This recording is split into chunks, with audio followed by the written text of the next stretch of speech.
So that's pretty much all I wanted to talk about in terms of energy efficiency. But I did want to share some research that I've been doing, talking about ventilation strategy, particularly in this day and age of the COVID virus that is really impacting all of us. And I think what's not really getting out there is I think we really understood about how to avoid coming in direct contact. So wearing masks and gloves and using disinfectants and washing your hands. I think that's been clearly communicated. And then there's the other form of how we are transmitting it through our breath. And the heavy droplets can be controlled by a mask and social distancing. So I get that. I think the consumer marketplace understands that. What we don't understand is that, there's the lighter particles of the COVID virus that is basically airborne. And, that can actually transmit from room to room. So I think about a lot of environments that I operate in. I work with a lot of clients in the South Bay, as an example, a lot of people that work in the service industry. Because of the cost of living, they're living under much denser environments out there. So we have more people in confined areas. And that really makes us vulnerable in our home. If we have one person that works in the service industry that can be exposed to COVID on a regular basis, there's always that potential of them coming home. They may not even know they're infected with it.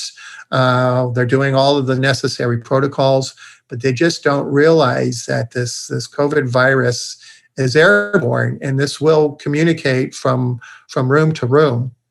So, the good news is there's some real practical strategies, and the CDC has come up with a real simple recommendation. It's just open your window. The strategy is we want to get airflow going through your place of residence any which way we possibly can. So open up the window, and what's happening is we're diluting that air inside the home. And when we dilute that air inside the home, we're really reducing the potential of capturing that COVID virus while it's airborne. But let's just look at some of the other solutions out there.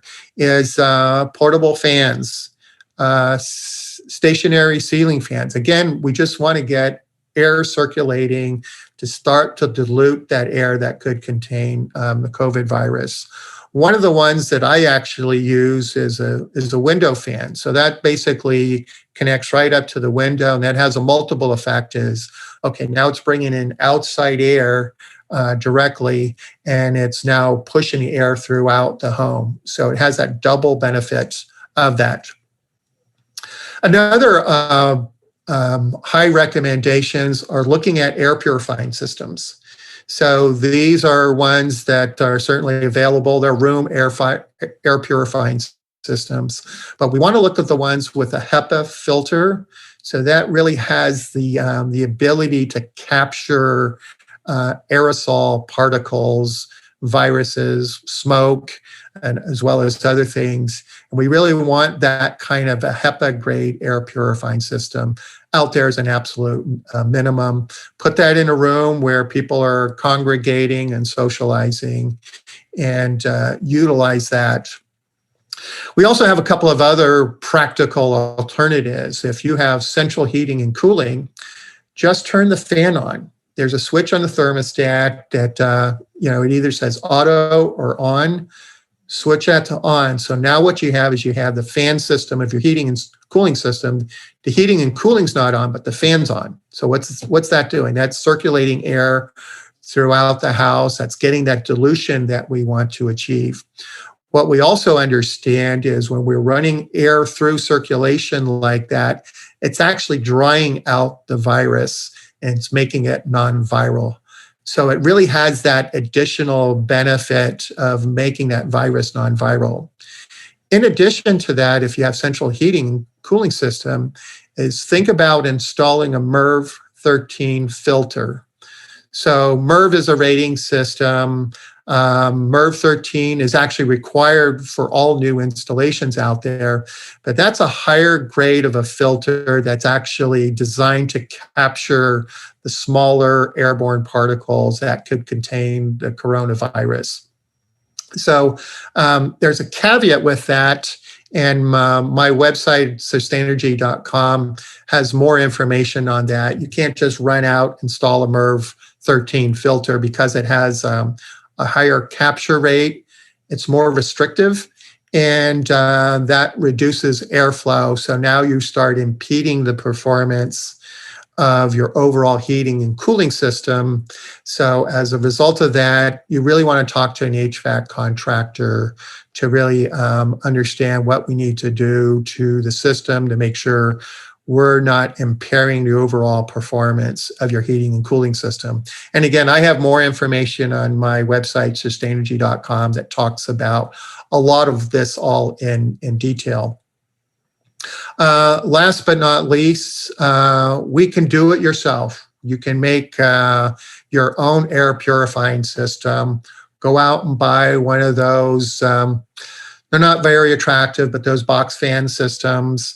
Go buy 4 MERV 13 filters, and you can actually design an air purifying system out there. Again, it's very effective. So as you can see, these are all real practical solutions, but it's really, my message is to really get the consumers to really understand the importance of ventilation inside the home. So that's all I wanted to share today. Did any questions come up? Any comments?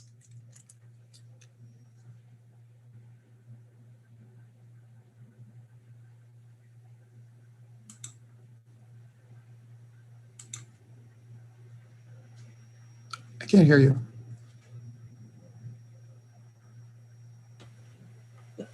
Thank you. One more time. Redo. Take 2.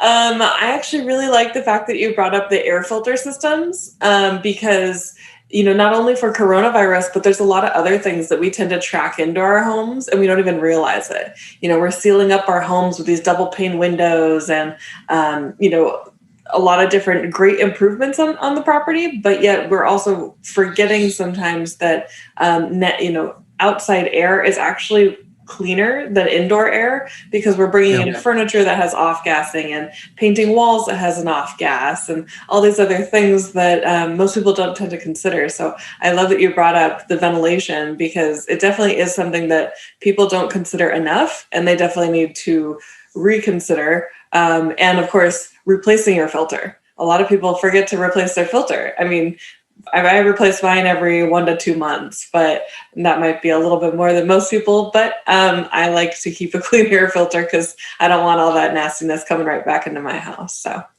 yeah, I liked that. Yeah. It's something that we evaluate in the energy assessments. We talk about indoor air quality types of conditions, pressurization of the house. We're building homes tighter. We want them to be airtight. And we're now getting to the point where we have to install indoor air quality solutions into newer designs. So as a HERS rater, I go out and I have to certify that you installed an indoor air quality fan. For these ADUs, we're usually installing them in the bathroom. But that's designed to make sure that we are creating enough airflow for comfort and livability. So that's something we always talk about in the energy assessment process to make sure that they're aware of all of these types of impacts. Yeah, that's great. I also love that you brought up the fact about electric vehicles. I think it's really important to kind of draw that connection between electric vehicles and homes because your home is the place that's going to be charging your electrical vehicle. Absolutely. Yes. And, so we definitely want to make sure that your home can allow for your electric vehicle to be charged there. So I like that you brought up the point about replacing your system so that you're anticipating being able to charge your vehicle, since that's the direction of the future. One of the bigger discussions going on, at the Energy Commission is we have to start building out a grid. How are we going to, we're charging at home, but that's only going to give us, a few 100-mile radius. And, some of the all electric owners are sort of giggling right now because, this has been a free ride for them. They go to a Costco or a shopping center, they plug in, they pay nothing. And, they're just laughing their way through it. They don't have to wait in lines at gas stations. That'll come to a close sometime. But building out a grid system is going to be sort of the next behemoth challenge that, is being discussed at the higher levels. Yeah. That's another reason to go solar. Oh, absolutely. And, this all has payback to it. So I know there was some resistance about solar, and I keep saying, well, it pays for itself. People pay me as an energy assessment to do that cost justification. And it's there.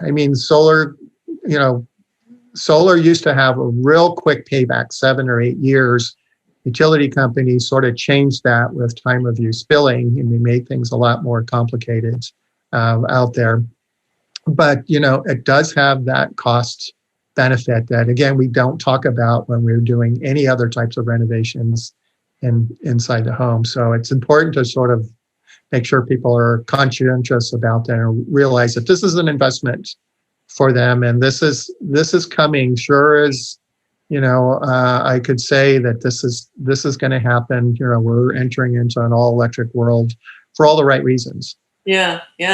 2035 is going to look very different than 2021 right now. And it's already happening. If anybody walks into a dealership towards the end of this year, there's going to be a whole series of electric options available for them today.